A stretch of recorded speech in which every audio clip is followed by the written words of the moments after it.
इससे पहले हमने यूनिट 1 कवर कर लिया, यूनिट 2 कर रहे हैं, ठीक है। यूनिट 2 में है हमारा सिस्टम एनालिस्ट, ठीक है। एक प्रोफेशन की तरह कैसे काम कर सकता है, कैसे हो सकता है तुम एज अ सिस्टम एनालिसिस कहीं पर एज अ प्रोफेशन मतलब कैसे काम कर सकते हो। तो सबसे पहले हम सिस्टम एनालिसिस समझते हैं कि होता क्या है, उसके बाद में समझेंगे कि इसमें हम प्रोफेशन अपना कैसे बना सकते हैं। So system analysis is the person guide the analysis design implementation and maintenance of a given system।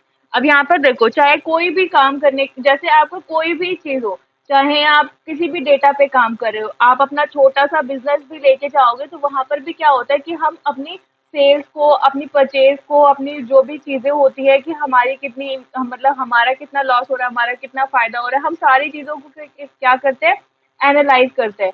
ऐसे क्या होता है कि जो सिस्टम एनालिसिस होता है वो एक पर्सन होता है जो क्या करता है, एनालाइज करता है, डिजाइन करता है इम्प्लीमेंटेशन को कि भाई हमें क्या करना है क्या नहीं करना है उसके हिसाब से, और आगे हमारा जो है वो काम करता है।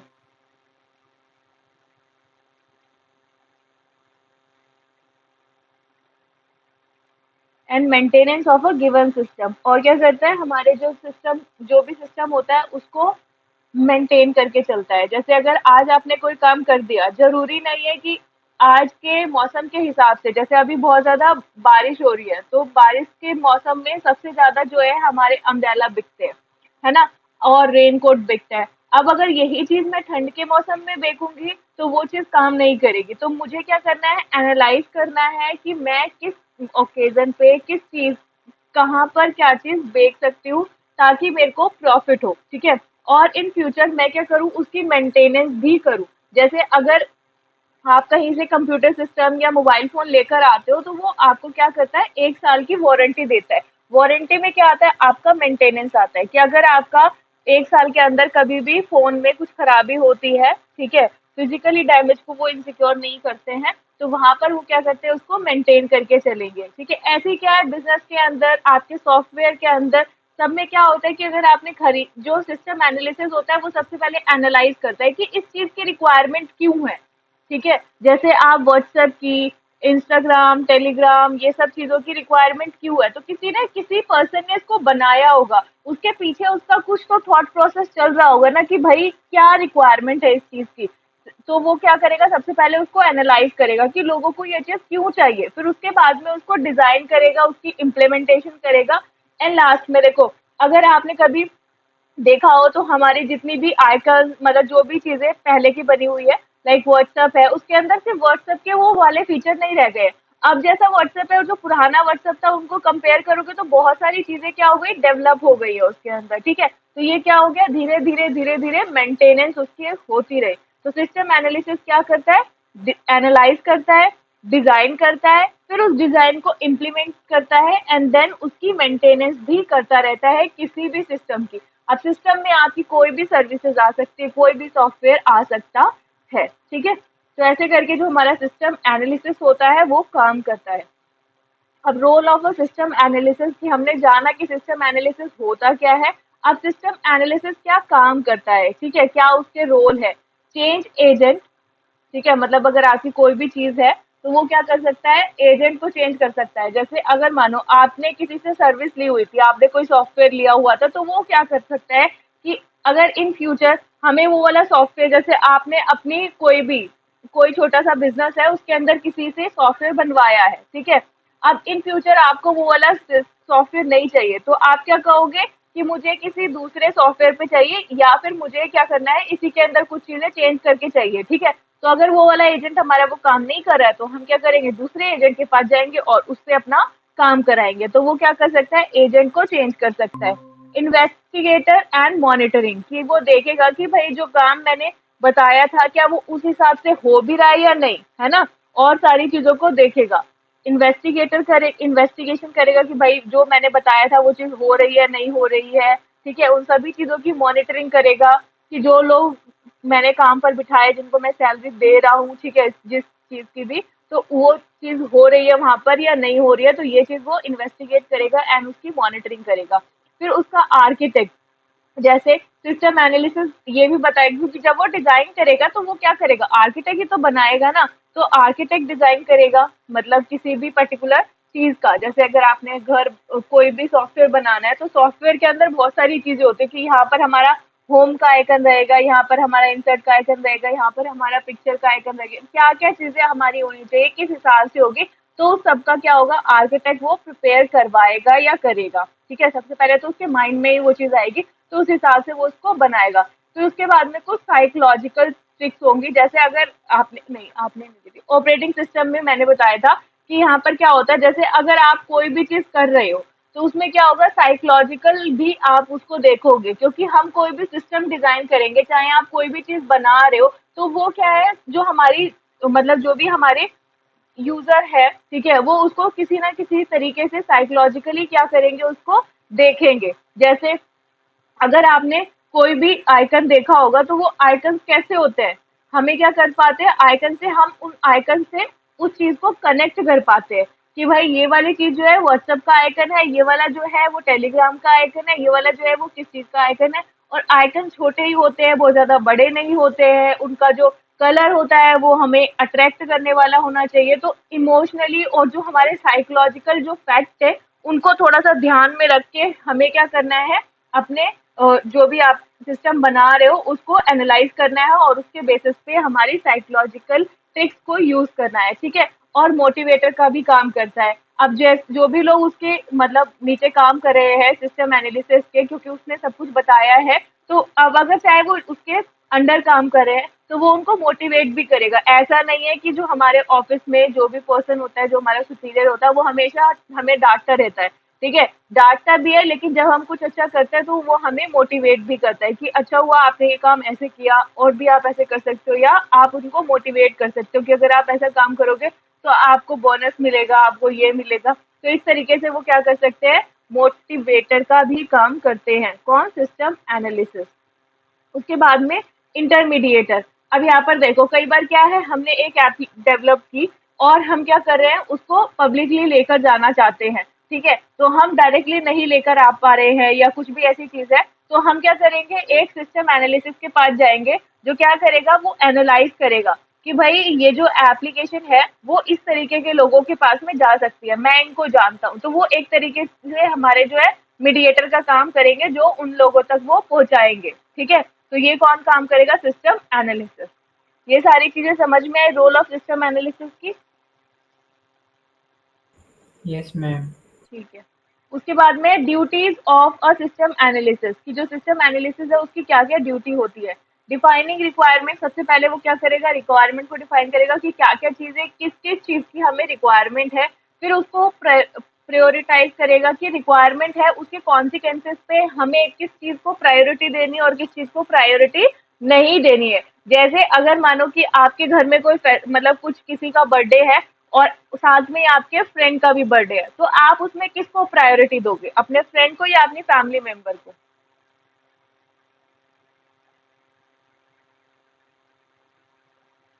फ्रेंड के साथ में तो बाद में भी चल सकता है ना, बाद में भी जा सकते हो।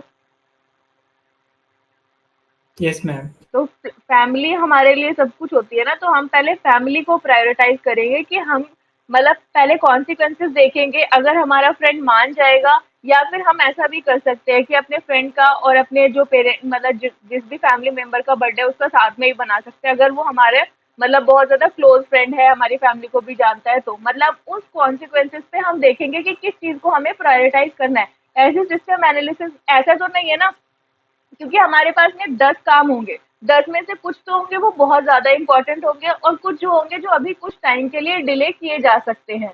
तो उनके हिसाब से प्रायोरिटाइज करेगा कि किस चीज की रिक्वायरमेंट है और किस चीज की नहीं है। ठीक है, फिर उसके बाद में एनालाइज करेगा एंड उसको एवोल्यूट करेगा। एनालाइज और एवोल्यूशन सेम ही है। ठीक है, जैसे एनालाइज करना कि आपके पास में कोई चीज है, तो उसको हम देखेंगे, फिर समझेंगे कि हमें इसको किस तरीके से और किया जा सकता है। जैसे कि आपका जो भी कोई भी अगर आप कहीं पर भी कोई भी आपकी छोटी सी शॉप भी है, ठीक है, छोटा सा शॉप, अगर जो किराना की शॉप होती है या वैसा कुछ दुकान भी होती है, तो वहां पर भी आप सारी चीजें ना बिना एनालिसिस के नहीं करते हो कि भाई ऐसे ही किसी को पैसे दे दिए, ऐसे ही किसी का कुछ भी काम निकाल दिया। आप वहां पर सारी चीजों को देखते हो कि ये जो पर्सन है ये मुझे पैसे टाइम पर देता है या नहीं देता है ना? अगर कोई आपसे क्रेडिट पे कोई भी परचेज करके लेकर जा रहे हैं, तो आप उस पर्सन को मतलब एक टाइम तक देखोगे। अगर वो ठीक से हमें पैसे दे रहा है, तभी हम उसको क्या करेंगे, आगे से सामान देंगे।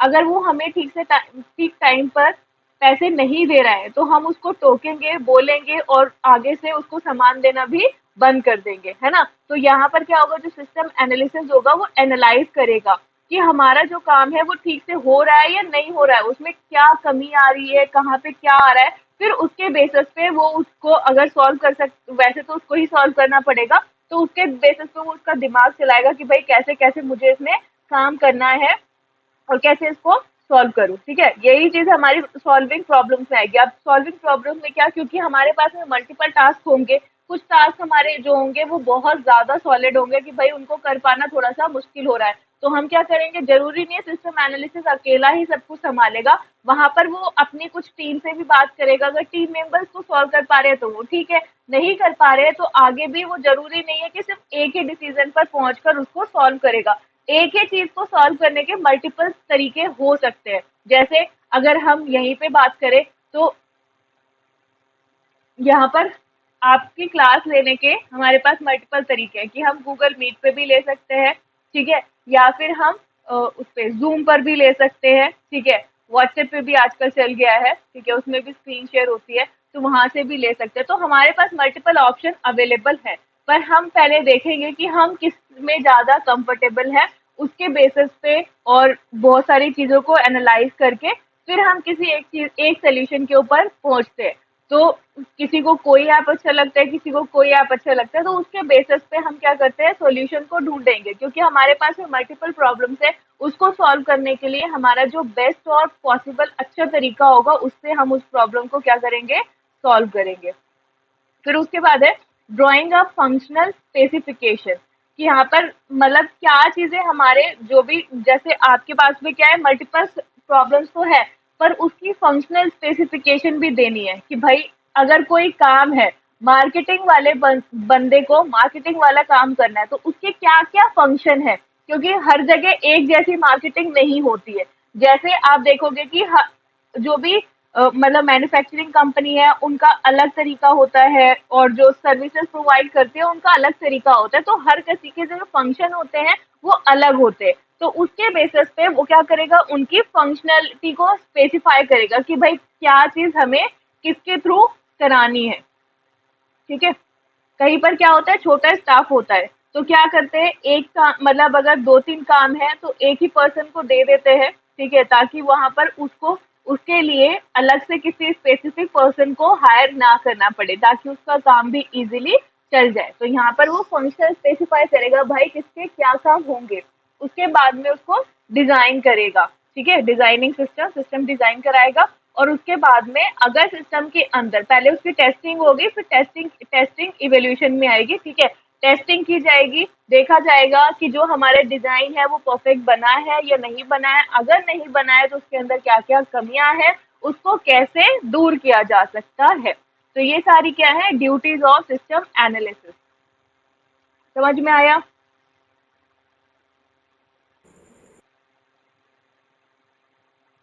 आवाज नहीं आ रही मुझे। Yes ma'am. ठीक है, आगे करते हैं, qualification of a system analysis. ये बिल्कुल ही नीचे आ गया।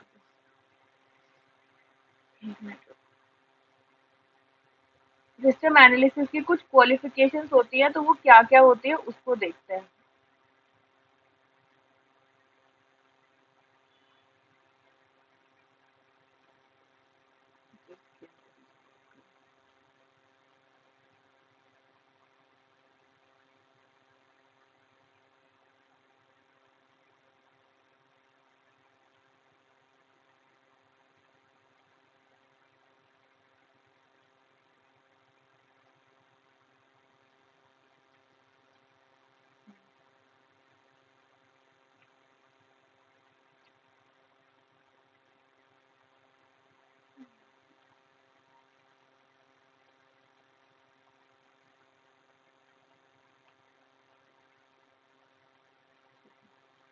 इसको मैं कर दूंगी नीचे, अभी इसको देख लेते हैं, ट्राई करेंगे। जो हमारा सिस्टम एनालिसिस है उसकी कुछ क्वालिफिकेशन है कि भाई उसको क्या क्या चीजें आनी चाहिए।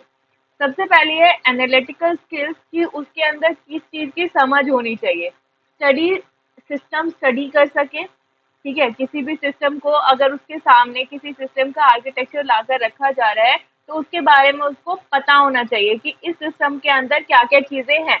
जैसे अगर आपको कंप्यूटर सिस्टम चलाने के लिए दिया जाए और आपसे ये पूछा जाए कि मुझे ये बताओ कि ये सिस्टम चल क्यों नहीं रहा है या फिर इसके अंदर क्या कमी है, तो आप क्या क्या चीजें देखोगे। एक सिस्टम है आपके सामने, उसको ऑन करने के लिए बोला है, वो ऑन नहीं हो रहा, तो सबसे पहली चीज आप क्या चीज चेक करोगे। पावर। हाँ, पावर चेक करेंगे। उसके बाद कनेक्शन चेक करेंगे। हाँ, कनेक्शन चेक करेंगे।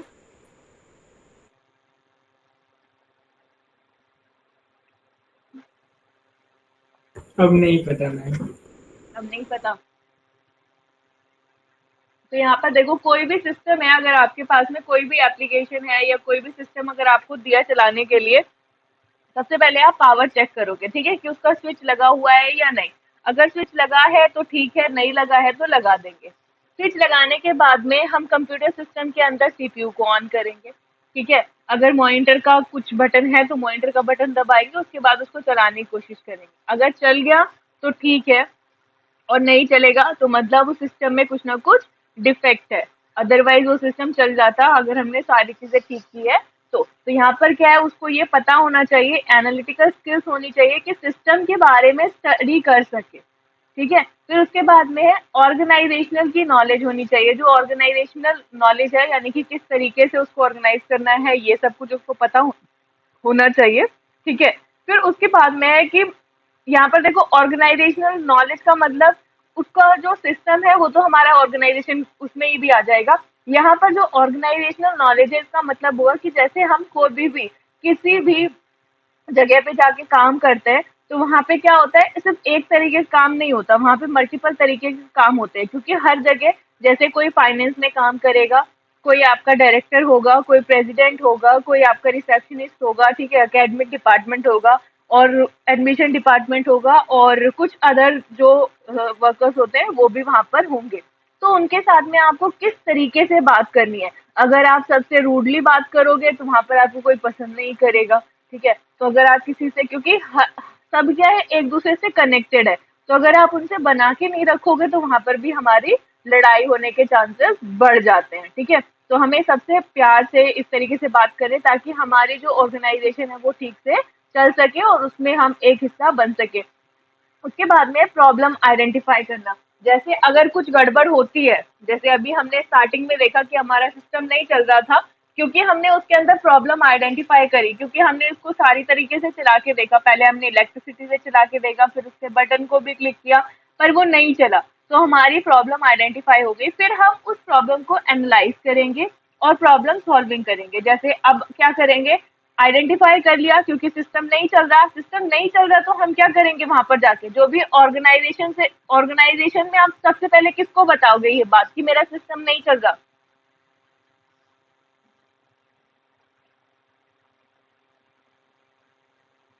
क्योंकि ऐसा होता है, कभी कभी सिस्टम चलना बंद हो जाता है या कुछ प्रॉब्लम आ जाती है, तो आप किसको जाके शेयर करोगे। मैनेजर को।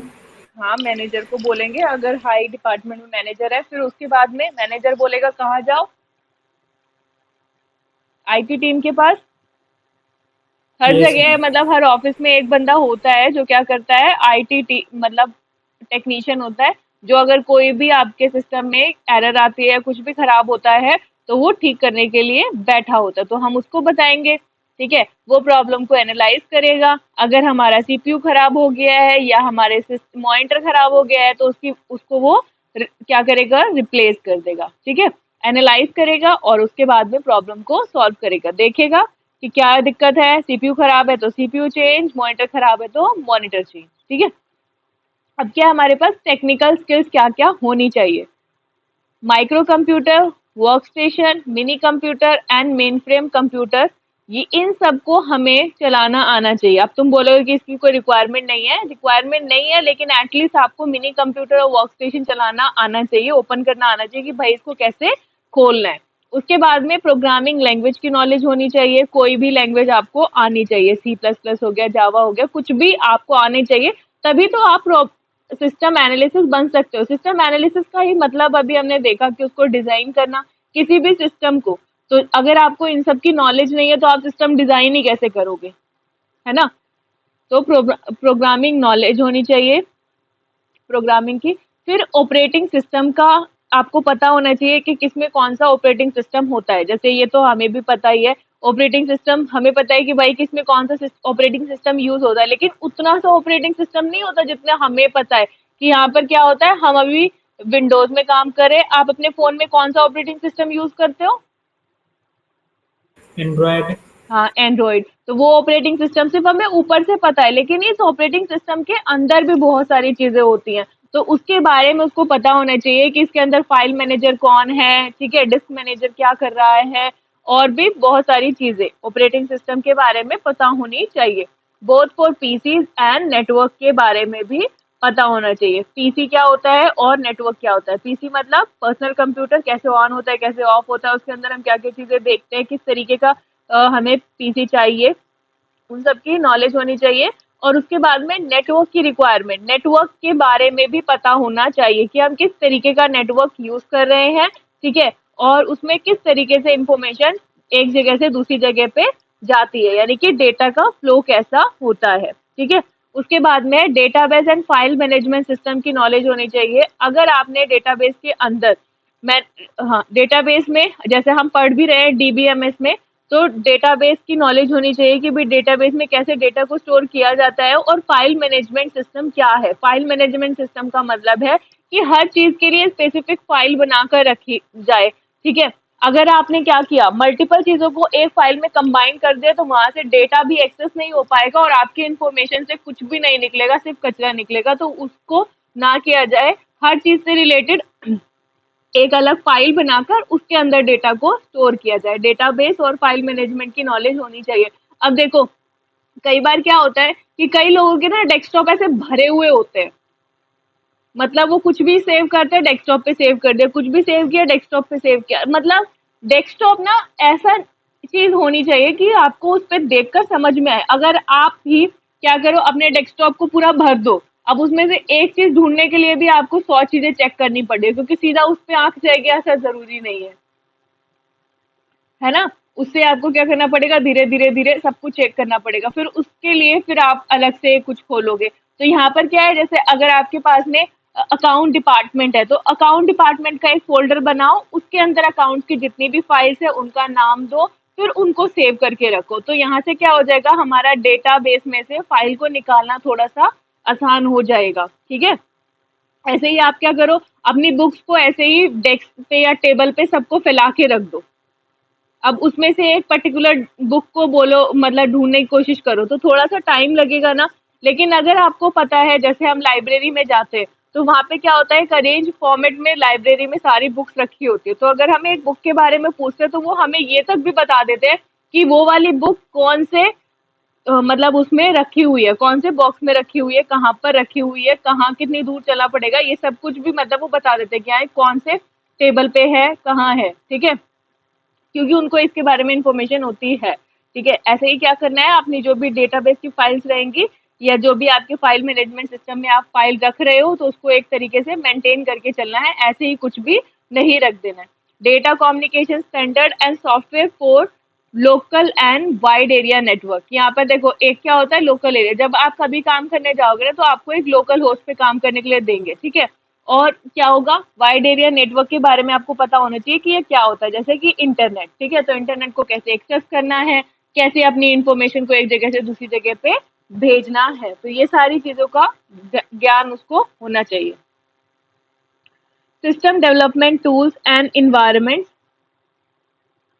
such as form and report generator and graphical user interface design tools, ये सारी चीजों की नॉलेज उसको होनी चाहिए कि सिस्टम डेवलपमेंट टूल्स क्या क्या होते हैं, एक सिस्टम किस तरीके से डेवलप किया जाता है, एंड उसके इन्वायरमेंट कैसे होते हैं, जैसे कि फॉर्म्स बनाना, ठीक है। रिपोर्ट जनरेट करना, graphical user interface design tool, यानी कि जो आप यहाँ पर आइकन्स बनाओगे या फिर ये सारे आइकन जैसे ये बने हुए ना, ये बनाना, तो इन सब चीजों का ज्ञान होना चाहिए कि भाई मुझे कितने बड़े आइकन रखने हैं, कैसा क्या चीज रखनी है, कैसे ग्राफिक्स यूज करने हैं, उन सब की नॉलेज उसको होनी चाहिए। Decision support system and data analysis tools के बारे में उसको पता होना चाहिए। डिसीजन सपोर्ट सिस्टम का मतलब क्या, कि जैसे अगर आपने कोई भी चीज बताई कि भाई ये करनी है, ठीक है, कोई प्रॉब्लम आई, आइडेंटिफाई किया, तो उसके अंदर क्या होना चाहिए, डिसीजन को सपोर्ट करने की वो होनी चाहिए। जैसे अगर माना कि आपके पास में 10 लोग काम कर रहे हैं, तो अब वो एक ऐसे लेवल पे है जो थोड़े से नीचे पे है, ठीक है, तो अगर वो सजेशन दे रहे हैं तो उनको उनकी सजेशन को ऐसे ठुकराना नहीं चाहिए, अगर वो सजेशन ठीक है तो उसको सपोर्ट करना चाहिए, ठीक है। और कुछ मैनेजमेंट की स्किल्स होनी चाहिए, जैसे कि रिसोर्स मैनेजमेंट, कैसे लोगों से बिहेव करना है, कैसे आपको लोगों को बढ़ाना है, ये सब कुछ। फिर उसके बाद में प्रोजेक्ट मैनेजमेंट, कि आपके प्रोजेक्ट को किस तरीके से मैनेज करना है, ये सारी इंफॉर्मेशन कैसे रखनी है, क्या करना है, वो सब कुछ प्रोजेक्ट मैनेजमेंट में आएगा। रिस्क मैनेजमेंट में आप ये देखोगे कि भाई इन फ्यूचर मुझे इससे क्या क्या प्रॉब्लम हो सकती है, क्या दिक्कत है, वो सब हमारी रिस्क मैनेजमेंट में आएगी। अगर क्योंकि कई चीजें क्या होती है, अनप्रिडिक्टेबल होती है। जैसे अभी कोरोना वाली सिचुएशन आई थी, तो वहां वो क्या है, बिल्कुल ही अनप्रिडिक्टेबल है, किसी को नहीं पता था कि ऐसा भी कभी हो सकता है। अब उसके अंदर क्या है, कई बिजनेसमैन बहुत ही अमीर हो गए और कई बिजनेसमैन का बिल्कुल ही बेड़ा गर्क हो गया, मतलब उनका सब कुछ ही चला गया। तो वहां पर क्या है, क्योंकि वो रिस्क को ठीक से मैनेज नहीं कर पाए, अब वो या तो ऐसे सिनारियों में या फिर ऐसी जगह या फिर ऐसे उसमें काम करते थे जिसके अंदर वो कुछ भी आगे नहीं बढ़ा सकते थे या फिर कोरोना से रिलेटेड कुछ नहीं कर सकते थे, तो वहां पर क्या है, उनके लिए एक प्रॉब्लम हो गई। अब रिस्क जैसे कि अगर डॉक्टर्स हैं या फिर मास्क वाले या फिर जो हमारा वो था सैनिटाइजर, इनकी बिक्री बहुत ज्यादा हुई, तो जिसकी वजह से क्या हुआ, ऐसे लोगों ने बहुत ज्यादा प्रॉफिट कमाया, तो वहां पर क्या है, हम रिस्क को मैनेज कर सके।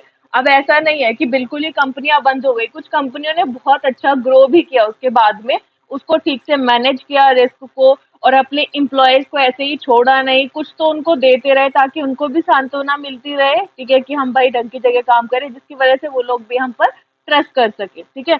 तो रिस्क भी मैनेज किया जा सके। उसके बाद में चेंज मैनेजमेंट, के अगर कभी किसी तरीके से कोई भी दिक्कत आती है तो उसकी वजह से हम अपने मैनेजमेंट को भी चेंज कर सके, ठीक है।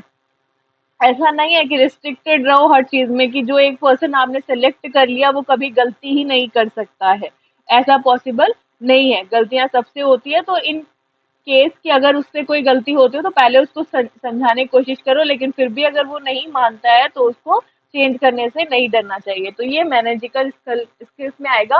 फिर है इंटरपर्सनल स्किल्स, कि अगर आप कम्युनिकेट ही नहीं कर पाओगे अपने स्टाफ के साथ या फिर जो भी लोग आपसे जुड़े हुए हैं किसी भी तरीके से, तो आप उनसे कैसे अपनी बातों को एक्सप्लेन करोगे, ठीक है। तो कम्युनिकेशन स्किल्स उसको आनी चाहिए, चाहे वो हिंदी में भी बात करे। कभी देखना कि कई बार क्या होता है, वो तो इंग्लिश हमें सीखनी पड़ती है, बिकॉज वो बहुत ज्यादा, मतलब हर किसी को समझ में आती है, चाहे बोलनी आए या ना आए, लेकिन समझ में सबको ही आती है। तो वहां पर क्या है, कम्युनिकेशन स्किल्स बिल्ड करना बहुत ज्यादा जरूरी है, ताकि हम अपनी बातों को अच्छे से समझा सके। क्योंकि अगर आप अभी छोटा बिजनेस कर रहे हो तो इन फ्यूचर आपका बिजनेस जो होगा बड़ा भी होगा, ठीक है। अगर वो बिजनेस ग्रोथ कर जाता है तो वहां पर आप लोगों से जुड़ोगे, तो वहां के लोगों से कैसे कम्युनिकेट करना है, क्योंकि हम खुद देखते हैं कि हमारे जो इंडिया में इतनी सारी लैंग्वेजेस हैं, सबको मतलब अगर आप बंगाल में चले जाओगे तो आपको बंगाली आनी चाहिए, लेकिन फिर भी अगर उनको आप थोड़ा सा मतलब इंग्लिश में बात करने की कोशिश करोगे जो एक अच्छे लेवल पे है, तो उस उसको समझ में आ जाएगा कि आप क्या बताने की कोशिश कर रहे हो। तो यहाँ पर तो क्या है कि अगर आप एक जगह पे पहुंच जाते हो तो वहां पर आपके पास में बहुत ज्यादा क्या हो जाता है, ट्रांसलेटर आपको मिल जाता है, तो वो आपकी कम्युनिकेशन को अच्छा कर देंगे, ठीक है, क्योंकि आपको वो क्या कर देंगे, चेंज करके बता देंगे। लेकिन थोड़ी बहुत आपको भी आनी चाहिए, ताकि आप ऐसा नहीं कि जो आपका ट्रांसलेटर बोल रहा है वो सब कुछ कुछ भी बोल सकता है वो, तो ठीक है, तो उस चीज को भी ठीक किया जा सके। फिर है working alone as well as in a team, कि आप क्या करो, जरूरी नहीं है कि सारा काम आपने क्या कर दिया, आपने जो भी टीम मेंबर्स है उनके ऊपर छोड़ दिया, कई बार आपको अकेले भी वर्क करना पड़ सकता है।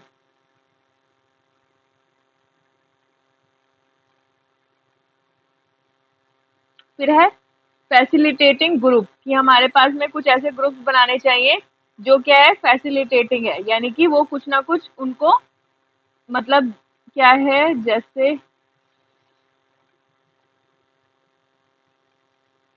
आपका एक ग्रुप, जैसे एक ग्रुप का मतलब क्या, जो एक प्रोजेक्ट में काम कर रहे हैं उनके लिए एक ग्रुप बना दो, क्योंकि वो उनको क्या कर सकते हैं, अच्छे से गाइड कर सकते हैं और समझ सकते हैं कि उसमें क्या क्या चीजें प्रॉब्लमेटिक हो सकती हैं, ठीक है।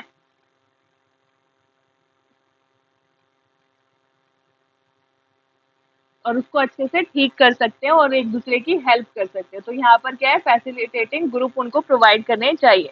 फिर उसके बाद है मैनेजिंग एक्सपेक्टेशंस, कि जो अब यहाँ पर देखो कई बार क्या है, जो अब आपकी एक्सपेक्टेशन बहुत सारी हो सकती है किसी भी एक पर्टिकुलर पर्सन के साथ में, जो भी आपका एम्प्लॉय है उसके साथ में, कि उसको बहुत कुछ आता है, सब कुछ वो कर लेगा मैनेज, पर एक बंदे से सारी चीजें नहीं हो सकती हैं, ठीक है।